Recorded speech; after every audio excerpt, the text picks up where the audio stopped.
Hello everyone, back tuning into today's video. Going to have a look at the weather for the next week to 10 days. For today's video, that will take us to around the 31st of October, so to Halloween, 10 days time.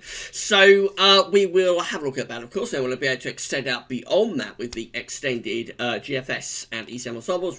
They run to a couple of weeks, gets us into the first week of November then. And we'll have a look at the CFSV2 for the next 4 weeks as well. That takes us into the second half of November. It was a busy weekend this weekend in terms of the update. So we released the 8th Winter 2019-2020 update. We also had a look at the ECMWF Meteo France and DWD long range model. That's ahead of Saturday's second season model roundup for this winter. And also there was a written update yesterday for Christmas as well, the third written Christmas update. Won't be all that long now before we start the video countdown for Christmas on the 1st of November, so that's getting ever closer. Have a look at all of the updates when you're done with this video if you haven't yet caught up. So let's get on with the video then. We're going to start off in the tropical Atlantic, but we won't be staying here for very long because we now have no tropical cyclones, and National Hurricane Center are saying tropical cyclone activity is not expected during the next 48 hours. So we will move along from that very quickly. Moving on to the central England temperature, it's coming down slowly but surely. We're now standing at 11.3, an anomaly of 0.0, so bang on average for the 20th of October. Expect that to fall a little bit more over the next couple of days, then probably starts to rise in the second half of the week. Again, I'm not anticipating a particularly big deviation from average with this October. So these are the 500 millibar height anomaly flowcharts for the next week to 10 days for Penn State University. This is getting us, as I say, to the 31st of October, the last day of the month. Is 10 days away. So a lot of uncertainty about the weather the end of this week and into the weekend, and then into the start of next week and up to the beginning of November. A huge amount of uncertainty in terms of the detail of the forecast. I'll come on to that in a moment. What we can see, though, within the 500 millibar height anomaly flowcharts is that the ECM is placing a large ridge of high pressure to the west-northwest of the country, and a deep trough of low pressure bringing winter into many northern and northeastern parts of Europe. Winter really digging in there with that trough of low pressure. So the jet stream is going to be going something a little bit like that, and it really will be pulling down some very unusually cold air actually into parts of Scandinavia and northeastern Europe and western parts of Russia during the 7 to 10 day time frame. Where we are, we're close up ridge of high pressure, so the coldest of the air being kept at bay. Nevertheless, that's a pretty chilly ridge actually, and you would certainly expect frosts by night under that area of high pressure.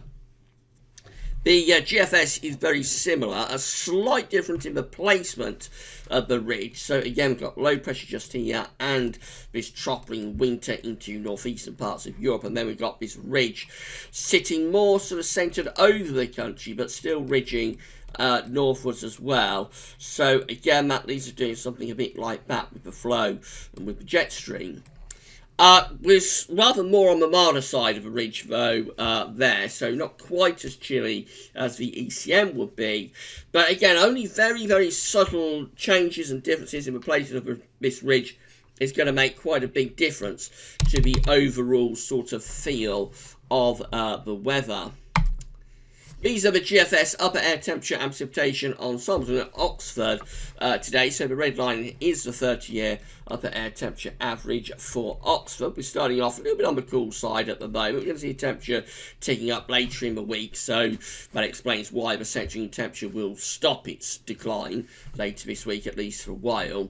Then falling towards the end of the week and the beginning of the weekend before starting to lift up again. And we have got several members of the GFS ensembles that are becoming really quite warm, in fact, with the upper air temperatures. Bear in mind, they are under high pressure, most of those, so not necessarily feeling particularly warm on the surface, especially if it's a clear high and we're getting colder nights. We do have these colder ensemble members just here, which does include actually the operational GFS run, which you're going to have a look at in a moment. So they're sort of cooler members down here. And then late on, as we get into the first week of November, we are seeing a more definitive drop in temperature beginning to occur then. Precipitation-wise, we've got a couple of drier days coming up. I mean, it looks like we're back to rain really later this week and into the weekend, and possibly still quite unsettled even into the start of November. These are the temperature anomalies for the next week. So this is taking us from the 21st to 29th of October. Actually below average for Scotland, Northern Ireland and Northern England. The temperature anomaly is coming in a little bit below average. For southern and southeastern parts of the country, we're nearer normal to perhaps a little bit above average. It's not a big deviation though, and I think the majority of the country at that point, actually from the 21st to 9th of October, does look a little bit cooler than average. And then precipitation anomalies from the 21st, 29th of October. Most parts of the country coming out a bit drier than average. We are going to get a few days of drier conditions. However, by the end of the week, it looks like we're going unsettled again. So this is how the latest 6 o'clock run for GFS is looking for Thursday. So we've got low pressure out to the northwest and also down here in the middle of the Atlantic. So obviously this drier interlude that we're going to have for the next couple of days rapidly drawing to a close by the time we get through to Thursday. That's Friday. It's a very, very complicated pattern that we've got on Friday. So we've got a ridge of high pressure across central and southwestern parts of Europe. That's trying to bring up warm air from the south, from southern climes. We're raising the heights as well up towards Greenland and in the North Atlantic. That's trying to dig cold air down from the north. In between, there's a lot of low pressure. So there's low pressure just here, small low pressure there and to there, and there is probably going to be a trailing weather front involved with this as well, doing something a little bit like that, trailing a long way out into the Atlantic. Now, on the southern side of that front, the air is going to be quite warm. On the northern side of the front, the air is going to be quite cold, and along the front there is likely to be quite large amounts of precipitation. Actually, there could be some very wet weather across some parts of the country as we get towards the end of the week. There's the upper air temperatures for Friday, so a big temperature contrast is there. We are actually digging in quite cold air to Scotland and Northern Ireland. Pretty cool across England and Wales too, but much warmer, you'll notice, just down to our southwest. As we go through into the end of Friday, an area of low pressure develops along that trailing weather front. Remember, there's a trailing weather front that's probably going to be in that sort of position. So again, that's developing an area of low pressure which could produce more persistent wet weather on Friday. There's the temperature contrast again at the end of the week. So warmer air is being pulled up across England and Wales with that low pressure cold air still sitting in the north. The front is kind of marking the boundary of those air masses through there. GFS is actually forecasting a chance of a little bit of snow for northern parts of the country at the end of the week on the northern side of that front. Now, as we go into Saturday, we start to push that front south, so that will take the rain down across England and Wales by Saturday, with much colder air starting to dig in from behind. And then later in the weekend, high pressure begins to build in across the country within quite cold air, so that will bring us a risk of overnight frost if it was come off like that. Early next week, we're actually under a ridge of high pressure. We're trying to move low pressure in from off the Atlantic, but really it's this ridge taking over and to the north and east of the country. As we head up towards day 10, this high pressure becomes increasingly influential. So that's how we look by day 10, which is the 31st of October. So high pressure is in control of the weather. It's mainly dry. Although the upper air temperatures will probably be relatively warm with that, I suspect on the surface it would be pretty chilly, certainly cold enough for night frost. And on the eastern side of this high, of course, we're digging down cold northerly winds as well. This is a cold plunge that's moving into much of Scandinavia and eastern and northeastern parts of Europe. There's the upper air temperatures.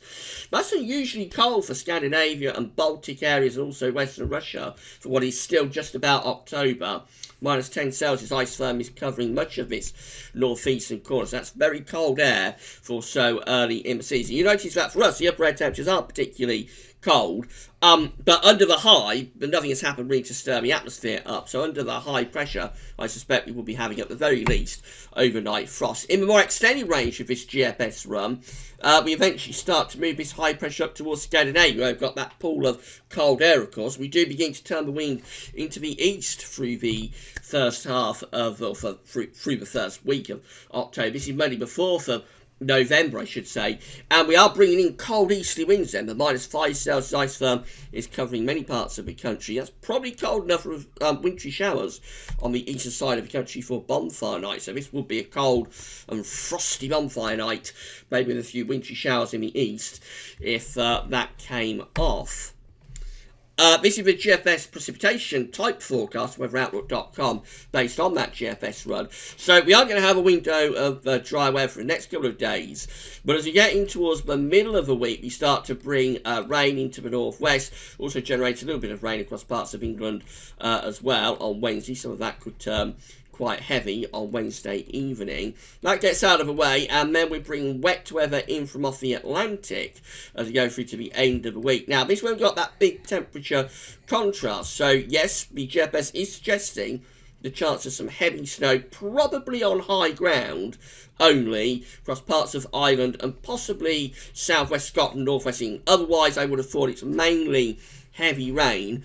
It's a temperature contrast that's fueling that. So to the south of it, we've got relatively warm winds. To the north of it, we've got cold winds. And along the front, marking the boundary of those air masses, that's where the risk is of a little bit of wintry weather. Again, primarily restricted to high ground. As we go through Saturday, that front moves southwards and eastwards, pulls away, introduces cooler air.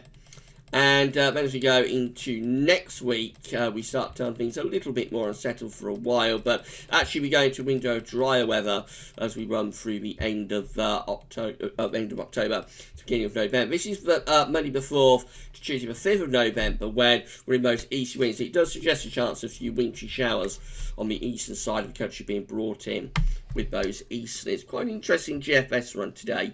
That's how the GM is looking. So again, quite unsettled as we get towards the end of the week with a contrast of air masses. The GM is actually pulling up some much warmer air from the south, though, compared to the GFS this weekend.